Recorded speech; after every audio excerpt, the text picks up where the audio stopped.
Segundo o próprio vocalista Rodrigo Lima, o punk é urgente e esse disco é mais ainda. Fala, cambada do seu Olhando Agino Bahia! Vamos falar, Marcos, finalmente, Marcos.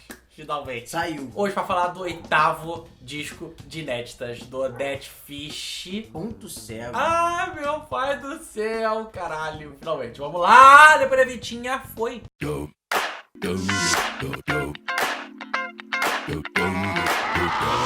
Gostou? Obra de arte.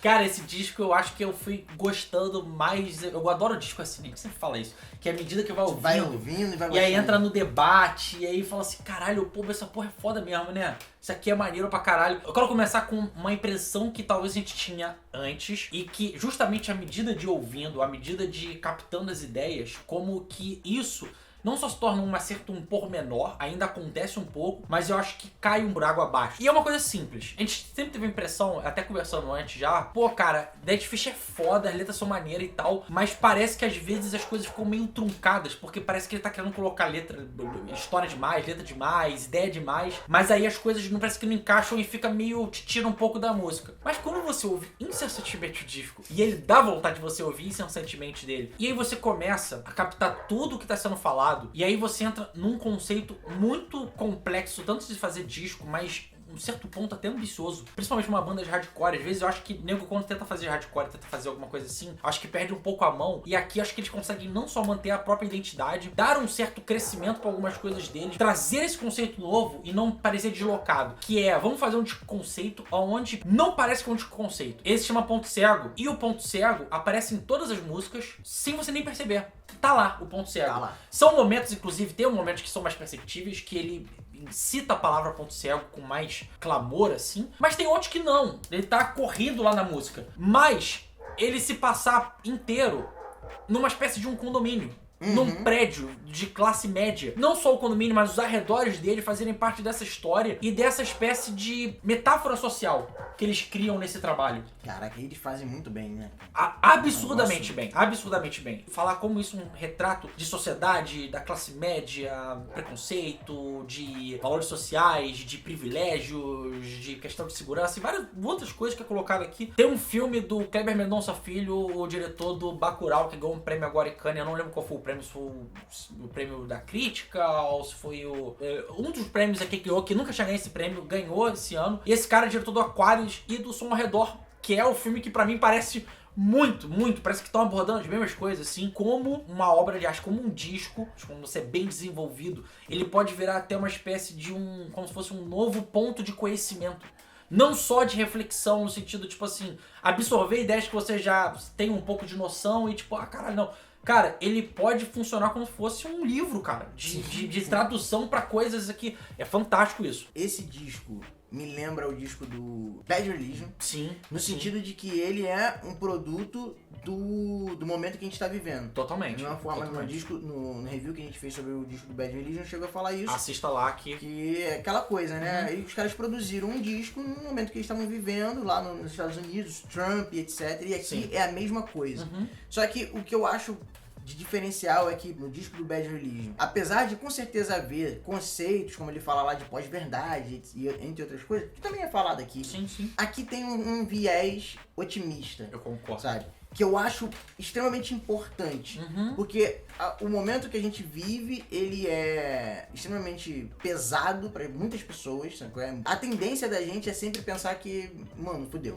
E é isso. E não que o disco não diga que, mano, fudeu. Só que ele diz assim, fudeu, mas a gente vai fazer alguma coisa. A gente precisa fazer alguma coisa, a gente precisa ir pra ação. Eu acho que, de alguma maneira, toda arte, ela precisa, de alguma maneira, comunicar algo. Sim. Né? E nesse caso aqui, eles querem comunicar conceitos. Promover a reflexão. Mesmo que você não tenha lido Foucault, Naomi Klein, Platão, você vai ouvir essas músicas, você vai ter contato com esses conceitos e você vai saber do que se trata. Sim. É um excelente primeiro passo para você mergulhar numa leitura mais profunda de várias paradas. Ponto cego, do ponto de vista biológico, aquela região dos nossos olhos que não tem células fotossensoras, ou seja, é onde a luz não chega e a gente não consegue enxergar. E tem também o ponto também do nego que dirige, né? Do retrovisor. Que é o ponto cego, que é aonde os espelhos não alcançam, né? Sempre existe um ponto cego, então dali pode vir algo que você não estava esperando. Sim. O que eu acho legal é que ele mobiliza ponto cego como um conceito,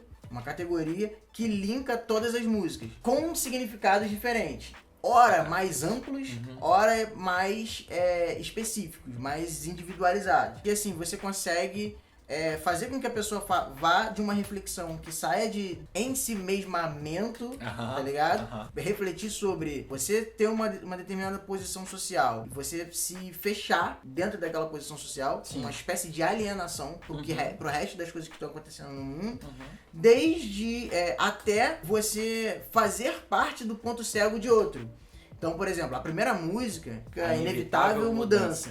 Que, só pra te complementar, que você fala a questão de otimismo, você colocar ela como a primeira música é ótimo, exatamente. Porque você tá aí, não é só a tonalidade que a música toma, como várias outras músicas desse disco tomam, sacou? Aquela coisa mais hardcore californiano, aquela coisa que dá vontade de você pular, de você se empolgar, de você tem um calor nas músicas, sacou? Mas coisas tipo, janelas vão se abrir e a diversidade vai brilhar. É o sol? É o sol. E aí, tipo, quando tu ouve, pelo menos a primeira vez que eu ouvi isso, eu tava, tipo, absorvidão no disco, eu falei, cara, mano, eu acredito plenamente nisso. Né? Isso é muito maneiro. E é isso, você tem que ir pra luta, pra você, tipo, cara, vamos brigar pelo que é nosso, pelos nossos direitos. Você tem que mostrar o ponto de virada pras pessoas. Tem que mostrar que, tipo assim, cara, vai ter uma solução. Você tem que dar um otimismo pras pessoas.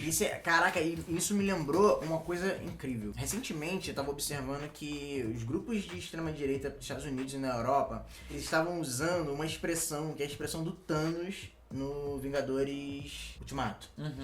Que era, nós somos inevitáveis. Me deu um estalo agora, porque o Dead Fish, ele usa a expressão da inevitabilidade, né? A inevitável mudança, no sentido contrário. Ele fala assim, não, inevitável é a gente. Sim. Nessa música, o ponto cego são os grupos que foram massivamente, historicamente excluídos da sociedade. Sim. E que, em tempos recentes, começaram a ganhar voz, participação, direitos civis, políticos, etc. Agora, por exemplo, a gente teve aí a criminalização da homofobia, ponto cego enquanto lugar social. Sim. Sabe? Enquanto em outras músicas, por exemplo, Janelas, por exemplo, que refere-se mais especificamente à vida privada, dentro do condomínio, dentro do apartamento, o ponto cego, ele não é um lugar social, mas ele é um estado de alienação. Sombras da Caverna é isso. O mito da caverna, do Platão, é um mito que fala sobre você estar num estado de ignorância total. O que você vê não é o real. Você é tão ignorante que o que você vê projeção da realidade. Você vê sombras. E você só vai ter contato com a verdade, com a realidade, quando você sair da caverna. Sim. Doutrina de Choque, Não Termina Assim, que são minhas duas músicas favoritas. Eu não sei decidir qual é a melhor. Não Termina Assim, continua com a Inevitável Mudança. Sim. Não vai terminar assim. Exatamente. E é incrível a construção dessa música, porque ela começa no pessimismo. Ela começa mostrando que as coisas estão ruins e que é só o começo. Sim. Que tem coisa... Ele fala isso, é só o começo. Vai piorar, etc. Mas aí, num determinado momento da música, ele vira. E aí ele começa a falar, não, a gente não vai aceitar isso. Estamos prontos pra lutar. Não termina assim. A mesma coisa que eu falei sobre a inevitabilidade do Thanos que a galera tava usando. Você pega o não termina assim, que tem um sentido extremamente pessimista, de que as coisas vão piorar, etc. Então tem um uso. E no final da música, aquela mesma impressão, ela ganha um outro sentido, um outro uso, sabe? E aí o outro exemplo, que é a Doutrina de Choque, ele cita dessa forma. No ponto cego está toda a população, meros inquilinos. É legal porque aí o ponto cego, ele muda de sentido de novo, porque essa música fala sobre políticas de Estado. Sim. Então ele tá falando lá sobre implantação de agendas econômicas agressivas, privatizações, etc. A despeito da situação dos trabalhadores, da população. Existe uma política de Estado que ignora a vida das pessoas. Essas pessoas estão no ponto cego dessa política de Estado. Sim. Então, mais uma vez, ponto cego mobilizado com um outro sentido, algum sentido mais amplo, mas que dialoga com tudo que a gente vem falando sobre ponto cego até aqui. Ponto cego, da forma como o Dead Fish usa nesse disco, como alienação, ela ocorre em diversas escalas, da escala individual para a escala classista. E aí você pega todo esse conceito temático, lírico, e passa por diversos signos de pobre cachorro, Pobre Cachorro sangue também. nas mãos, etiqueta social, aí palavras simples, apagão, janelas, Messias, SUV. Esse disco ele me passa a impressão de ser o que Marcos disse. Se você não viu ainda, veja o review que a gente fez do Surra, porque é o conceito que o Surra coloca ali, como se fossem pequenos contos, como Pequenos fascículos do Capital. se ali são esses pequenos fascículos, aqui me parece que você pega os fascículos, você entende fascículos, e aqui é um debate sobre os fascículos. Caraca, perfeito. Explicando os conceitos, desenvolvendo mais os pensamentos e falando assim, cara, a gente vai enfrentar isso e disso, desse jeito, e como a gente pode fazer, como a gente pode contornar toda essa situação. E aí eu coloco isso, não só por esse tom otimista, mas como a sonoridade é abordada. A gente talvez já tenha visto Dead Fish fazendo, algumas coisas lembram Sonho Médio, lembram músicas como Queda Livre, mas tem uma coisa daquele hardcore californiano super clássico, o punk tradicional, a Etiqueta Social é uma música que é bem assim, aquele 1 minuto, pata, diretão. Mais músicas que vão quase para ali pra um post-hardcore, lembra coisas mais rock and roll. Tem músicas, Doutrina de Choque e a SUV, são músicas que me parecem, tipo, nas quebras, no ritmo mais maleável, mais cheio de groove, uma coisa mais refused. Deixa a melodia do melódico também. Sim, o jeito, ele mesmo, o Rodrigo, ele tinha falado que ele queria muito trabalhar várias nuances da voz dele, e você percebe isso muito no disco. Não só de jeitos mais falados em alguns momentos, em Sombra da Caverna, tem uma hora que ele começa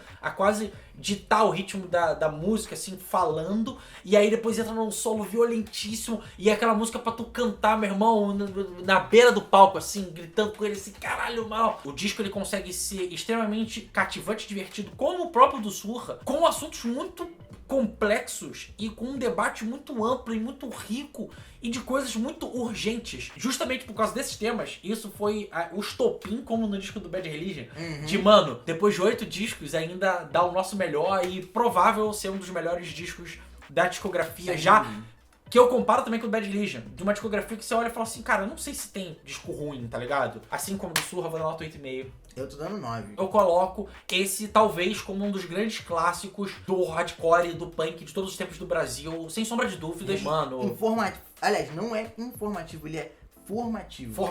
Formativo. Eu concordo com você. Foi o nosso reviewzinho. Se você curtiu, não esquece de comentar, de curtir, de compartilhar esse vídeo, de comentar aqui embaixo, dar sua opinião. Aquele beijo, aquele abraço. Aquele tchau. Foi!